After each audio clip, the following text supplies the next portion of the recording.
Saudi আরবের ইতিহাসে এমন কোনো নিউজ আগে কোনোদিন পাই নাই। নিউজটা হলো যারা ছুটিতে যাবেন, অর্থাৎ আপনি কফিলের কাছ থেকে বৈধভাবে আপনি ছুটি নিয়ে বাংলাদেশে গেলে দেখলেন বাংলাদেশ থেকে পরবর্তীতে আপনার নির্ধারিত রিটার্ন টিকেটে আপনি আসতে পারবেন না। এয়ারপোর্ট আসার পরে এয়ারপোর্ট থেকে এয়ারপোর্ট অফিসার আপনাকে রিটার্ন করবে, আপনাকে সৌদি আরব ফ্লাইট দিবে না। তখন আপনার কীরকম শক লাগবে বা কীরকম আপনি অবাক হবেন। আসলে এই নিউজটা পাওয়ার পরে আমরাও অবাক হয়েছি এবং নিউজটা আমরা পেয়েছি আরও আগে 2-3 দিন আগে, কিন্তু নিউজটা 100% কনফার্ম হওয়ার জন্য আমরা 2 দিন পরে ভিডিও নিয়ে আসতেছি। তো সম্পূর্ণ বিষয়টা কি এই ব্যাপারে আপনাদেরকে তথ্য দিব, তাই কথা না বাড়িয়ে আমরা চলে যাই মূল ভিডিওতে।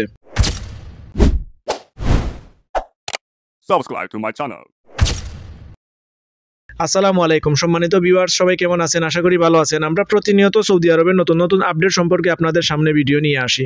তো আজকে যেই আপডেটটা সম্পর্কে আপনাদের সাথে কথা বলবো সেটা হলো, ধরেন আপনি সৌদি কফিলের কাছ থেকে অথবা আপনার কোম্পানির কাছ থেকে 3 মাসের ছুটি নিয়েছেন অথবা 6 মাসের ছুটি নিয়েছেন। দেখা গেল ছুটি শেষে আপনি যখন রিটার্ন টিকিট আছে বা নতুন করে টিকিট কেটে আপনি যখন সৌদি আরবে আসার চেষ্টা করবেন, এয়ারপোর্ট আসার পরে এয়ারপোর্ট থেকে কাস্টমস অফিসার আপনাকে রিটার্ন দিবে, অর্থাৎ বলবে যে সৌদি আপনি আসতে পারবেন না, আপনার ইকামায় সমস্যা আছে। তখন আপনার কাছে বিষয়টা কীরকম লাগবে? এখন এই যে নিয়ম বা এই যে সিস্টেম, এখানে কাহিনীটা কি আমি আপনাদেরকে বলতেছি। মেইন সমস্যাটা হলো, আগে যখন আপনি সৌদি আরব থেকে বাংলাদেশের ছুটিতে যাইতেন তখন এয়ারপোর্টে আপনি যখন ইমিগ্রেশন করতেন, ইমিগ্রেশন করার পরে সৌদি সিস্টেম থেকে আপনার বিরুদ্ধে বা আপনার ইকামাতে কোনো কাজ করতো না, অর্থাৎ সৌদি আপনার বিরুদ্ধে কোনো পদক্ষেপ বা কোনো কিছু নেওয়া যেত না, সেটা সিস্টেম থেকে বন্ধ হয়ে যেত, সৌদি কফিল থেকে বা কোম্পানি থেকে। এখন নতুন যে নিয়মটা, আপনি যখন ইমিগ্রেশন করে বাংলাদেশে যাবেন, আপনি সৌদি এয়ারপোর্টে ইমিগ্রেশন করে এয়ারপোর্ট পাস হবেন, তখনও ওনারা সৌদি কফিল বা কোম্পানি আপনার ওর সার্ভার থেকে ওর সিস্টেম থেকে আপনার বিরুদ্ধে যে কোনো অ্যাকশন নিতে পারবে। যেমন অ্যাকশনগুলোর মধ্যে হইতে পারে টার্মিনেট, হইতে পারে এক্সিট, অথবা হইতে পারে আপনার খুরুজ নেহায়া, অথবা হুরুপ ইত্যাদি। তো এই ধরনের যে কোনো পদক্ষেপ আপনার বিরুদ্ধে নিতে পারে যে কোনো সময় আপনার সৌদি কফিল আপনি ছুটিতে যাওয়ার পরেও। তো এই যে নিয়মটা, এটা আমাদের প্রবাসী ভাইদের জন্য এতটা হতাশাগ্রস্ত এবং এতটা দুঃখজনক। এই নিয়মটা আগে ছিল না, কিছুদিন ধরে এই নিয়মটা চালু হয়েছে। এই নিউজটা কিছুদিন ধরে চালু হয়েছে, এই নিউজটা আগেও ছিল না বা এই নিয়মটা আগেও ছিল না। অর্থাৎ দেড় মাস আগেও আমরা যারা বাংলাদেশে গেছি ছুটিতে, আমাদের এই ধরনের সমস্যা হয় নাই।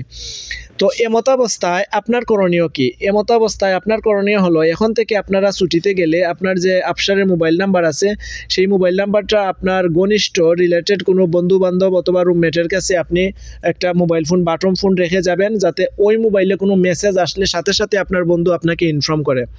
কারণ এখন দেখা গেল আপনার ইকামাতে নতুন একটা মেসেজ আসছে বা কোনো কিছু চালু করতে চাইছে কফিল, যেমন টার্মিনেট অথবা এক্সিট ইত্যাদি। তো যদি কোনো মেসেজ আসে, সেই মেসেজ আসার সাথে সাথে যদি আপনি জানতে পারেন, তখন আপনি সময় পাবেন 60 দিন, অর্থাৎ 2 মাস। 2 মাসের ভিতরে আপনি যথাযথ পদক্ষেপ নিতে পারবেন অথবা এর বিরুদ্ধে আপনি যথাযথ ব্যবস্থা নিতে পারবেন।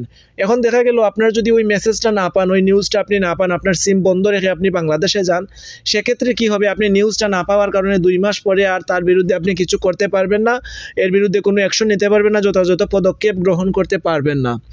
তাই এখন থেকে আপনারা ছুটিতে গেলে বাধ্যতামূলক আপনি আপনার মোবাইল ফোন বা মোবাইলের যে সিমটা আছে আফসারের সিম, সেই সিমটা আপনি আপনার এমন কারো কাছে রেখে যাবেন যে প্রত্যেকটা মেসেজের রিপোর্ট বা স্ক্রিনশট আপনাকে পাঠাইতে পারে। এবং এই ব্যাপারে যদি আপনাদের নতুন কোনো প্রশ্ন থাকে, আপনারা আমার ভিডিওতে কমেন্ট করবেন, আমরা কমেন্ট পেলে আপনাদের সাথে সাথে উত্তর দেওয়ার চেষ্টা করব। এত সময় পর্যন্ত আমাদের পাশে থাকার জন্য সবাইকে অসংখ্য ধন্যবাদ। ভিডিওটা থেকে যদি আপনি বিন্দু পরিমাণ উপকৃত হয়ে থাকেন, তাহলে ভিডিওটা লাইক করতে ভুলবেন না এবং ভিডিওটা শেয়ার করে আমাদের অন্য একটা প্রবাসী ভাইকে দেখার মতো সুযোগ তৈরি করে দেন, কারণ আপনার একটা শেয়ারে অন্য একটা প্রবাসী ভাই সেই নিউজটা সম্পর্কে জানতে পারবে। পরিশেষে সবাইকে অসংখ্য ধন্যবাদ। পরবর্তীতে দেখা হবে নতুন কোনো ভিডিওতে নতুন কোনো আপডেট নিয়ে। ততক্ষণ পর্যন্ত আপনারা ভালো থাকবেন, সুস্থ থাকবেন, সুন্দর থাকবেন। আল্লাহ হাফেজ। এবং এখনও যদি আমাদের চ্যানেলটি সাবস্ক্রাইব না করেন, চ্যানেলটি সাবস্ক্রাইব করে বেল বাটনটি অন করে দিন, কারণ সৌদি আরবের যে কোনো আপডেট নিউজ সর্বপ্রথম সবার আগে আপনি পেয়ে যাবেন। ধন্যবাদ সবাইকে। আল্লাহ হাফেজ।